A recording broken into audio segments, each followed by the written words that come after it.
listening to Power Producers Shop Talk, where we are refining and redefining the sales game by equipping you with the tools you need to differentiate yourself in the marketplace. Well, it's like when we audit the mod with Logic and give them the action items that they're going to use to lower their total cost of risk. Tactical skills that will help you provide deliverable value to your clients and prospects. Technology is not an expense, it's an investment. Look at what Think HR has done for our clients and even our team. It's an amazing product, and I'm so thankful we have that. And action items that you can provide to take your prospects and clients to the next level. Things are changing for us in 2021. Not all big business anymore. Now that we have CoverWallet on our team, it's amazing that we're going to be able to write small business profitably. This is Power Producer Shop Talk. Production redefined. Are you ready to feel the power? Hey, everybody. Welcome to the Power Producers Shop Talk. Kyle is out today. He somehow managed to smash his finger in between two metal doors during the gender reveal for their next child. So congratulations to them first for having another baby boy. And also congratulations to him for probably somehow managing to get on the Darwin Awards this year, because I don't know how that happened, but it happened, and knowing him and his family, alcohol was likely involved. But anyhow, that being said, we are hardly downgrading co-hosts this week. I got my guy Ryan Deeds on here, and Deeds is one of the only people that can send me a LinkedIn message and say, dude, I got to get on the podcast. I got some stuff to talk about, and he's going to get my ear, because I get hundreds of those from people who just want to come out and promote themselves and do all of that. When this guy says, I need to get on there, I got something to share, he's got something to share, and we're probably going to talk about all kinds of crazy stuff. And you're going to like it, because you always do when he comes on. So, we were just talking about different technologies and things like that. And, I honestly don't even know what Ryan's messaging is today, but I know that we can go for 3 or 4 episodes here and get some really good 10, 15, 20 minute shop talk. So what do you want to lead off with, man? I think today, really why I was like, we need to start chatting is, everybody's obviously heard about ChatGPT, and I was talking about it yesterday. Yeah. And so, I've probably spent about 150, between 100 and 150 hours with ChatGPT, both on the programming side and on the utilization side. That's why I love you, brother. That's because I don't have to now. If I know the guy who knows, you know what I mean? Yeah. And so, what I want to do today is I want to take it out of hype sphere, right? And I want to say, okay, if I'm looking at a producer and I'm a lean running producer, I'm out to just kill it. How does this help me? And when we think about all the technologies that we've talked about, like Web3, metaverse, all this stuff, those have applications that maybe are far reaching and long-term. This right here will help you tomorrow. And it's one of those things I think people are like, they're talking about ChatGPT again, but you got to stop and listen, because the challenge is out of 10 producers, one of these guys is going to grab this thing and really figure out how to hypercharge his life and his production. And I think so I was like, Dave has an audience, man, let's get in front of them and really talk through this. This ain't about Ennabl. This ain't about anything like this. This is about, how as a producer, do I use this technology today to make me better than the other guy? That's what it's about. Yeah, no, and I agree, and I appreciate you saying take it out of hype sphere, but let me back up for just a second, man, because there is so much buzz over this right now. I'm not going to compare and say that it's the same. All I'm going to tell you is the amount of hype around this is literally about the same amount of hype there was when the internet was first starting. You know what I mean? It's like we went from having no internet to having the internet where it is today. And with the amount of hype that people have around all of this stuff, it's like, man, I really feel like we're back in the early 1990s again. And the reason I say that, Ryan, isn't because it's this crazy awesome tool right now, which it has some incredible features. It's because there's something out there. Everybody's talking about it. We know it has the potential to be big, but no one right now has any ability to comprehend just exactly where this thing ends. It may flop. It may be the greatest invention since the internet. Who knows? But that's kind of where my head is. And I think that, to your point, I think that the producers that are enterprising and resourceful are going to figure out how they can use it to their advantage. I also think that there are a lot of lazy producers out there that are going to think they are using it to their advantage when really they're just being lazy and they're doing more detriment to good in their approach. Well, 100%. I'll tell you this. So Stack Overflow, which is this huge tech site, right? Huge tech site. It's really like kind of like where you would go for answers as a technician. Yesterday, they banned ChatGPT answers because of the incorrectness of those answers, right? And those are some of the things, we got to talk about the caveats and the pitfalls. To me, ChatGPT. That's the other problem with hype, right? Because Yeah. now you've got, and the internet, you've got all kinds of inaccurate information. I mean, who do you rely on for this stuff, Well, and that's, and that's the biggest pushback against this. But where I see this is in a much different, this is not you can obviously generate content with this, but to me, that is a secondary or tertiary utilization of this tool. And I think when you talk about a lazy producer that uses this ineffectively, that's, hey, I want to write an article about this. They cut and paste and they put it up on a blog. That's exactly who I'm talking about, because I will tell you, man, I don't think anybody, and I have investments in AI companies that produce content and does things like this, but I don't think that if you are using content marketing to build your personal brand, that anybody or anything other than you should be writing that content and pushing it out, right? What about an outline? Give me an outline. So about that's the point, right? So Right. that's it, right? What are the main points I should cover in, or something like that? Now you're going in and it's doing its thing. It's giving you some bullets. That's perfect. Now go in and put your own flavor, your own spin on it, whatever you need to, whatever you can do. But what I've learned, and as deep as you are in tech, I am every bit that deep in content-based marketing, have been studying it like a fiend for 20 years. And I like to think I'm reasonably good at understanding the trends and how people are using it and everything.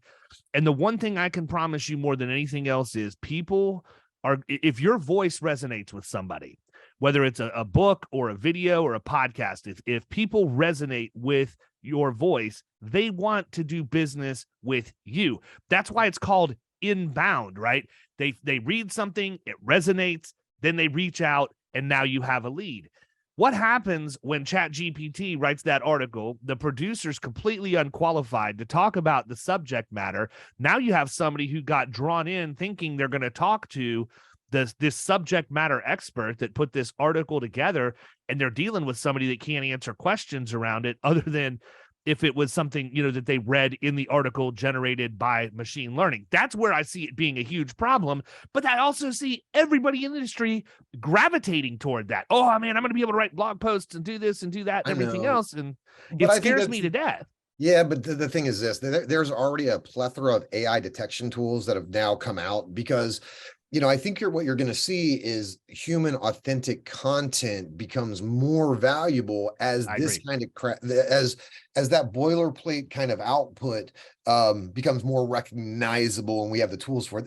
Before long, you're going to have a Chrome plugin that you surf around and it's going to highlight shit that's written by AI. Say, hey, this is all generated by AI. So, when you look at the subject matter expert that's putting this out, understand that the vast majority of this content was AI driven, right? And so I think that is going to be kind of the quick hype thing on it. That's going to level out pretty fast. And what you'll find is, help me create strategies around content. If you're going that direction, help me.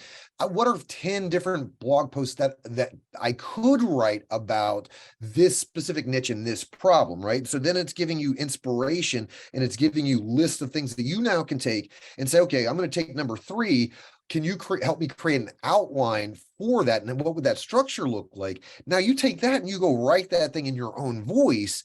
And so when you think about the process that it speeds up, that makes it much faster, in my opinion, for that individual, right? Yeah, I could also see it being something where if you write that article, you could go back to ChatGPT and say something like, I wrote an article on this. What are the best tags? What are the best keywords for me to use for SEO? Things like that. I think it would have an amazing application.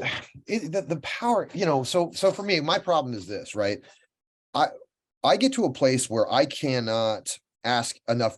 If I ask you 50 questions on the 51st question and it's 3 o'clock in the morning, you're going to be tired of me. You're gonna be like, dude, I'm done. We're done. Go to bed. Right. At that point in time, my ability to learn comes from YouTube and the internet, right? And that's an arduous process. What the problem is with ChatGPT is it is an unlimited source of learning as long as you understand what its limitations are and you make sure that you're verifying and validating that. But when you start thinking about conceptual learning and your ability to just iterate over, explain quantum physics to me as a 3-year-old, explain insurance, the relationship between an MGA carrier and an insurance agency, like a 4-year-old, that's the kind of stuff that you can really just keep asking and keep asking and keep asking that will help you develop. And so because it's never turns off and I can treat it anyway, I don't have to be nice. If I ask you a question, I got to come and be like, Dave, how's this? How do you think that? You're just like, do this, do that. It's very command driven, man. And so I just find that if it's accelerated my ability to learn so much, and it's a problem a little bit because now I'm not sleeping hardly at all because I'm just in this thing all the time. It never turns off. But I think you're right. I mean, I think you have to really be specific about, and so like I've kind of defined this for producers in a couple ways. One is like niche research, right? Okay. Now, not niche content generation, niche research. What are problems that this industry, and it's crazy because you can literally put the NAICS code in there, or you can put the NAICS industry name in there and say, hey, give me an overview of this, of their business problems, right? It comes back with a summary. Again, you're going to have to go and validate and verify that. But for you to do that in Google, which you would have to go verify and validate anyways, is going to take you 4 or 5 times longer than just asking ChatGPT to do that. And there's like 4 or 5 questions. What's the demographics of this industry? How would I create a marketing strategy to this industry? What are the business problems? How does insurance affect it? Those are just helping the producer start to conceptualize how the insurance will affect the bottom line, I think. Yeah, I think the other thing that you can do too is you can go in and, something I likely will do in the future, just even if it's just to test it and see how accurate it is if I'm going to go do a baseline risk assessment for a new prospect, say, what are the top risk management items I need to know about this industry, give them the NAICS or the SIC, from a safety and health perspective or whatever, right? Right. Let it spit it out. What are the top OSHA violations? Right. And for me, it's not, I really see it more as a shortcut to information that's already out there and it's aggregated a bunch of it. It's not like, I've already got those tools. If I want to know what the top 10 OSHA violations are for auto services businesses, I can go in and pull that information from OSHA's website. I can go in and pull it from any of the like KPA, Mineral, any of the softwares that we use here. But it's a whole heck of a lot easier for me just to say, what is this? And let it do that. Let it give me the information. I still have to go back and validate that though, right? I would still want to know, it sounds a little bit weird. I don't understand how, rotating perishable merchandise has anything to do with replacing brake pads, right? Well, and even that, I mean, you have to understand that ChatGPT will straight up lie to you, right? Because it's the way that they've it's funny when you read the API documentation, what it says is after it's set to a certain sensitivity level of creativity, it doesn't even know it's telling you a lie because it's just giving you what you think it wants to hear. So, tools are just those. The better you understand it, the better you understand its limitations, the better you can see where it fits into your life. But an interesting exercise is, tell me about a day in the life of an insurance producer. See how close it is. Right? Yeah. Stuff like that, because I think what I know about technology, and I see this with my child all the time, right? If she hits a problem, instantly she's going to Siri to ask that question. That's just like built into her brain now. It's crazy how fast she does that. And if my goal by, the end of this year, and it may not be ChatGPT. ChatGPT is Pepsi. There's going to be a Coke variety, Sure. Dr. Pepper variety that comes out very well, I mean, soon. we did have Ask Jeeves before Google, Ryan. That's right. That's right. But I tell you, it's just like you said at the beginning, when I look at Google searches and what I thought was capable in the beginning of November of 2022, and what I know to be capable today, 2 months later, I don't quite understand how we went from that to this that rapidly. I mean, It's as cool and as magical a technology as I've ever seen, because it's personally empowering you to. There is no excuse now. Like, I can't go watch Netflix because my brain's saying you could learn. It's right there. Just ask the question. Get imbibe that. Get that. And so I think that the closer that you can have it to you, the more you see how that plugs into your life. And the NAI, the niche research, that content kind of skeleton strategy stuff, and then general insurance information, and then strategy stuff. But if you got to go into it with I want to get this out of it, because if you go in and write some songs and make some poems and do stuff like that, I think you'll just leave it, because how the hell does that translate? But it's like, that's so different. That's no different than the apps that you see for your phone, where you could put face filters on that make you look like cartoons. And then next thing you know, everybody and their brother has a profile picture that's a cartoon. It lasts for like 45 days and it's gone. Right. But if I paste an email in there from a client and say, hey, give me 4 or 5 ways that you might respond to this. Now, I probably wouldn't take that shit verbatim, but what it does give me is a couple sets of eyes that I have at my fingertips that I can put on some, just like you said, hey, this is an article I wrote. What do you think the user is going to take away from this? Right. Okay, great. Now, and again, you can, as you play with it, you're going to start to trust its insights more and more in certain areas and understand, okay, we've gone past the pale here. We're down in the depths of this. And so, sure. I mean, that was, and there's a ton of practical use cases, but I think I would challenge each one that's listening to this to at least be educated enough to make your decisions about where this falls in your life. And you may say, this is never going to work for me, but get informed enough, play with it for a couple hours, trying to do some work stuff, and see where your head is with it. Because I'll tell you, I'm working with a couple of the large agencies, CEOs, and they are on fire about this from a helping validating producers be better faster, helping their account managers understand all kinds of information all over the place.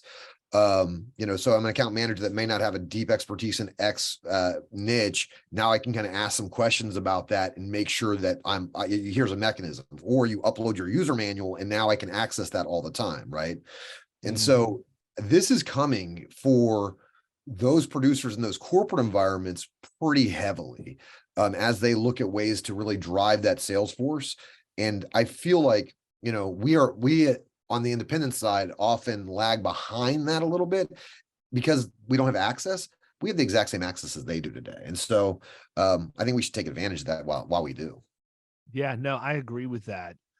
So what else do you think, man, from a producer's standpoint? And then I already know what my next question is, but that's going to require us to talk for the whole next session. So I'm going to, when I ask the next question, we're going to wrap this one up and then I'll start recording the next one. But what have we missed? What are other things that maybe we haven't thought about as far as just from a producer's role? I think if you go in there and you start conversating, I'm a producer and I want to grow my book by 40%. I'm targeting these industries.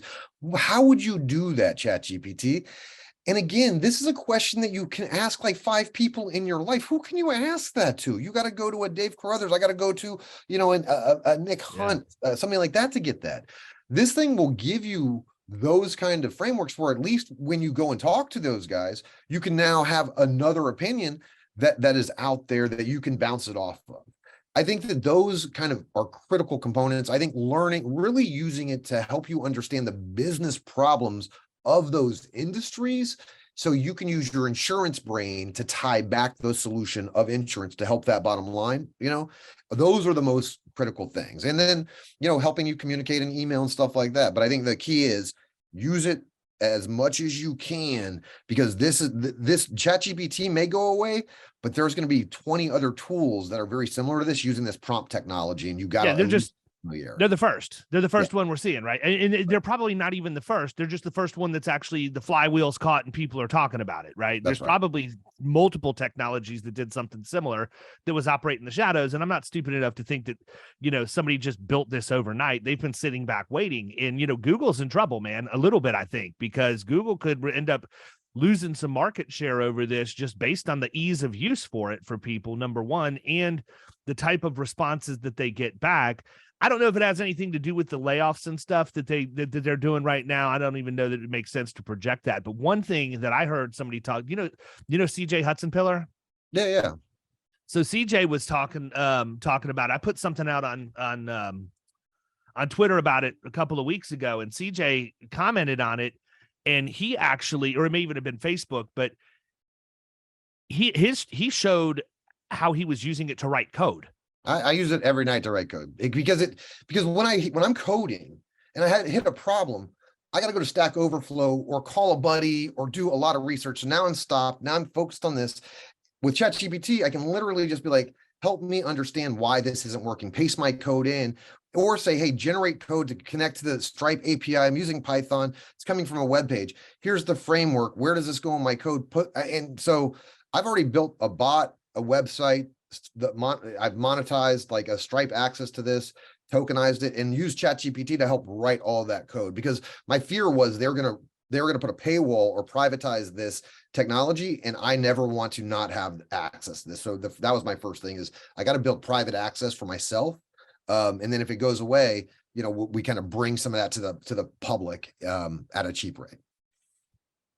Wow, that is a whole episode in and of itself, too, man. So I'll tell you what, let's wrap up here because I do have a very broad, open-ended question that I think that we can probably talk about for 10 or 15 minutes. So, ladies and gentlemen, he is Ryan Deeds. He is at Ennabl. And if you don't believe me, my guy's got tattoos of his company name on his forearms, and giving him 100% credit was the inspiration for the cover of Dirty 130 because I came up with it after you were on the podcast, man. So we're going to wrap up this one. I'm just going to go ahead and stop. We're going to wrap up this one, and we will be back here in just a few.